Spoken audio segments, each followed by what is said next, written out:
Yo, what's going on, everybody? It is Thursday, October 27th. Mixed day today. We had the Dow up, we had the S&P down a little bit, we had the NASDAQ down on Meta stock.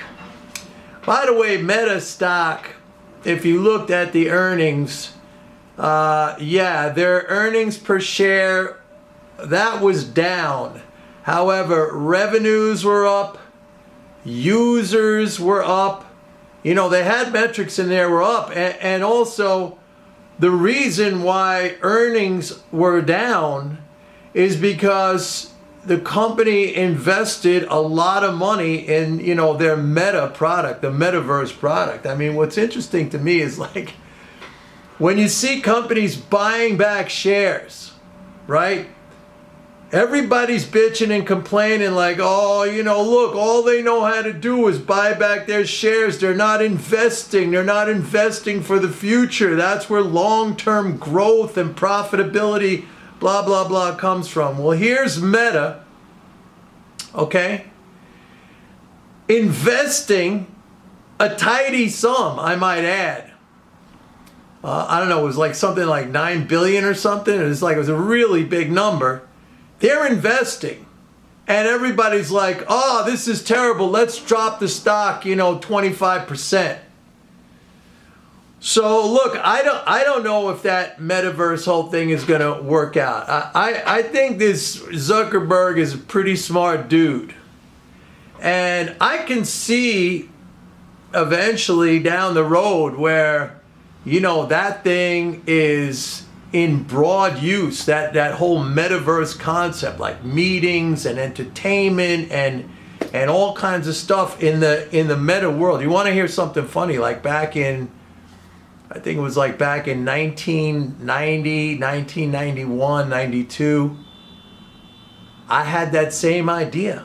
I thought, wouldn't it be cool to just put on like some kind of headset or unit, and then, you could travel on vacation and you get all the sights and sounds and smells and feelings of being in a place like on a beach, a tropical resort or something.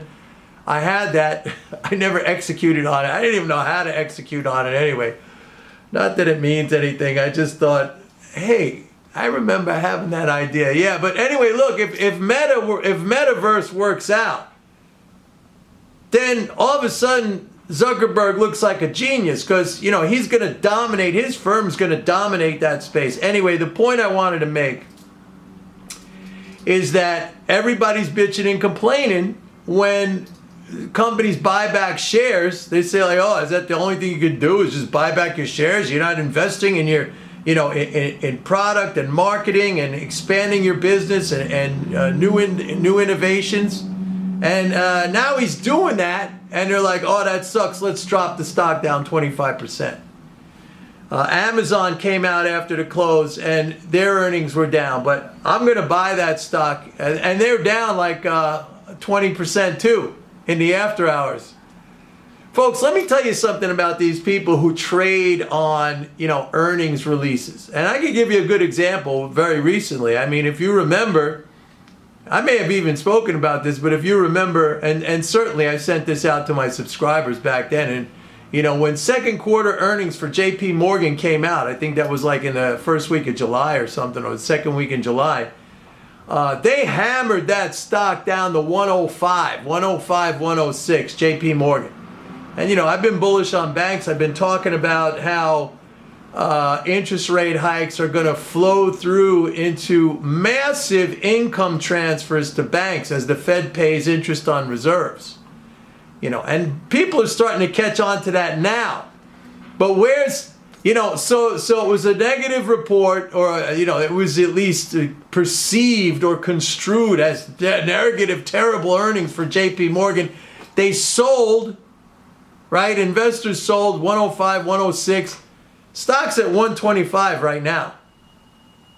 And I was buying all the banks during that second quarter sell-off. Anyway, so the point I'm trying to make, and I can tell you a little story, a little anecdote about this, and I think I've told this story in the past. When I first started working at Fox News, it was even before Fox Business, but we had like a business unit On the weekends we do like business shows, and I was a regular panelist on that.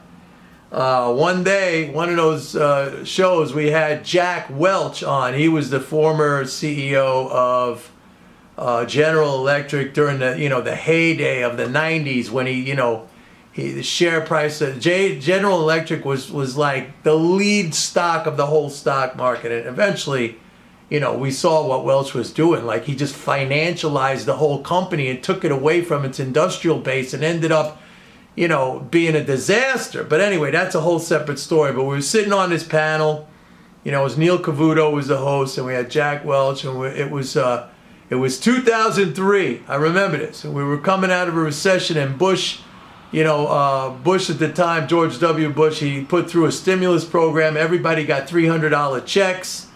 And they were like, oh, $300 checks, what's that going to do? Back then, it was a big deal to get $300 checks. It's not like with the pandemic, like everybody was getting $1,800 or $1,400 checks or something, $2,800 for a family. But $300 was still a big deal back then. And we were on the panel, and Jack, this was like early or maybe in the first quarter of 2003.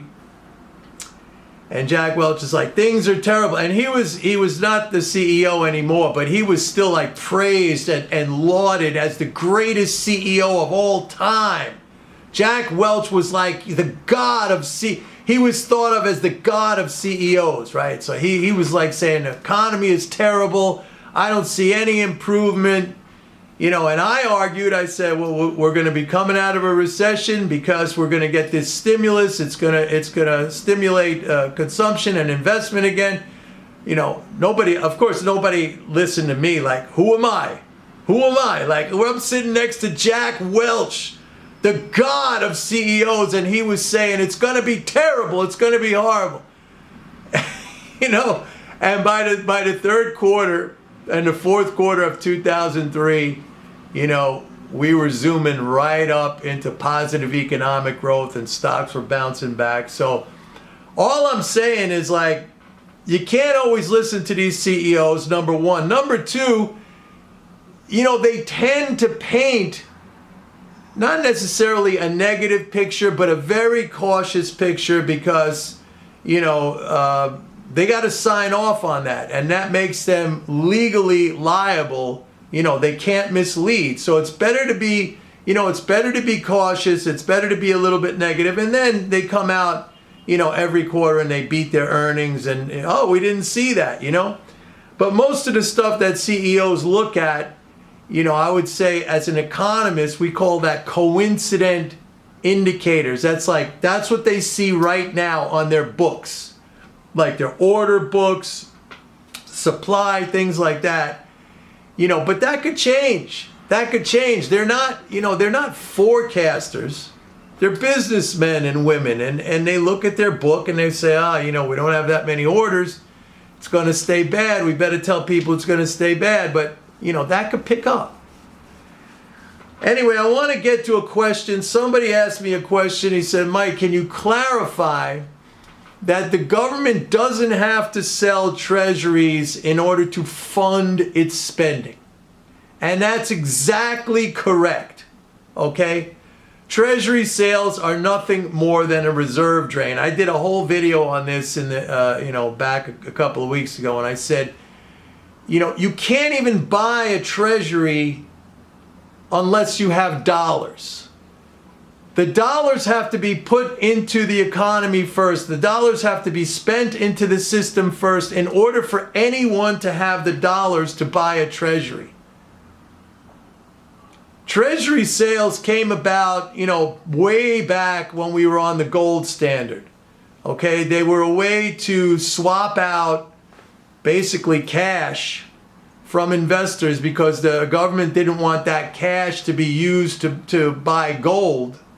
Because gold was the government's ability to create money when we were on a gold standard. So they created this system of, we'll offer you these certificates, treasury certificates, give us the cash, and that removed the cash from people's hands so they wouldn't be able to buy gold, and maybe, that would reduce the government's ability to create money or stimulate the economy. But now treasury sales are just an anachronism. There's no need for them. Number one, as I said, you can't even buy a treasury until the government first spends dollars into the economy, because you could only buy treasuries with dollars.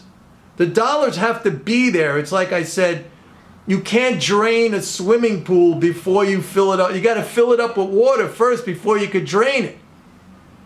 And that's exactly what treasury sales are. It's not borrowing or funding the government. It's a reserve drain. The government does this, in conjunction with the Fed, to sustain a level of reserves in the economy that supports the Fed's policy rate. And actually now with the Fed paying interest, you don't even have to do that anymore, because the Fed pays interest on reserves, or, somebody pays interest on reserves, the Treasury or the Fed. It's the Fed, but as everyone knows now, the Fed is running, negative cash flow, which I told you guys was going to happen like years ago. I said this. Anyway. So yes, when the person who asked me this question, it's not necessary. It is not necessary. And also, if you think about it, there is no reason in the world for the government to be offering interest-bearing instruments on its own money. Like, in other words, paying interest on its own money. It's basically what that is welfare for people who already have money. It's giving money to people who already, look, if you want to do fiscal, if you want to give money to people, I think you give money to people who are needy, who need the money, who need the help.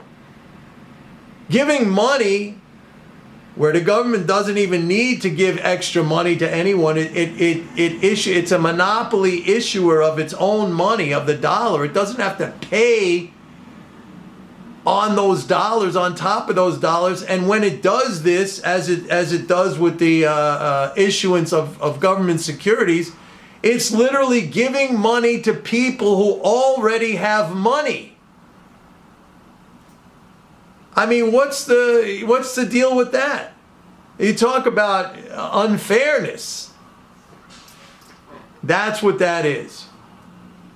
And speaking of interest transfers, Warren Mosler, I know a lot of you are probably familiar with Warren Mosler. He's like one of the you could call him like the fathers of MMT, the founders of MMT. Great guy, brilliant guy.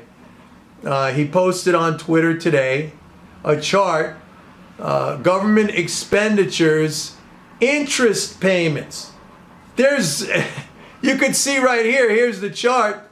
Interest payments, since the Fed started raising interest, zooming up.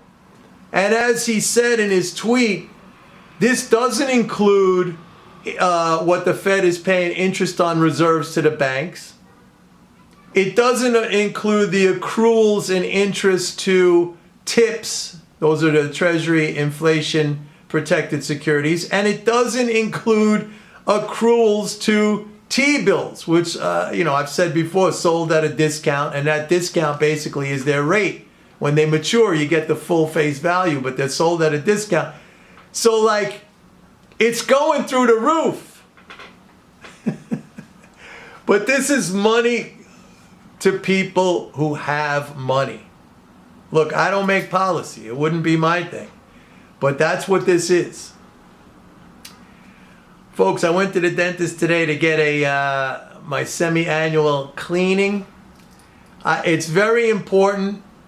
I never used to do this really on a regular basis, but everyone should. It's very important to get regular cleanings. If you want to talk about one thing that a simple thing that could keep people healthier and increase longevity, a simple thing, it's getting regular teeth cleanings. Like, if the government really wanted to improve the health of the citizenry, it should pay completely for dental care. You would be able to reduce other kinds of care because there'd be less disease, less illness. I mean, if you realize that so many maladies and diseases come through the mouth. If you take care of your teeth, you really should go. I go semi-annually. I mean, you could actually even go every quarter. Some people go once a year. You should do a minimum of once a year. It's not expensive. Get it done. And teeth look good. Get it done. It's a very important thing to do. Anyway, that's it. Don't forget. Go to my website. Sign up for MMT Trader. It's the only applied approach to MMT. In other words, I take the concepts and understandings of MMT and I apply that, and I show you how to apply that to investing and trading in the financial markets. That's it for today. Bye.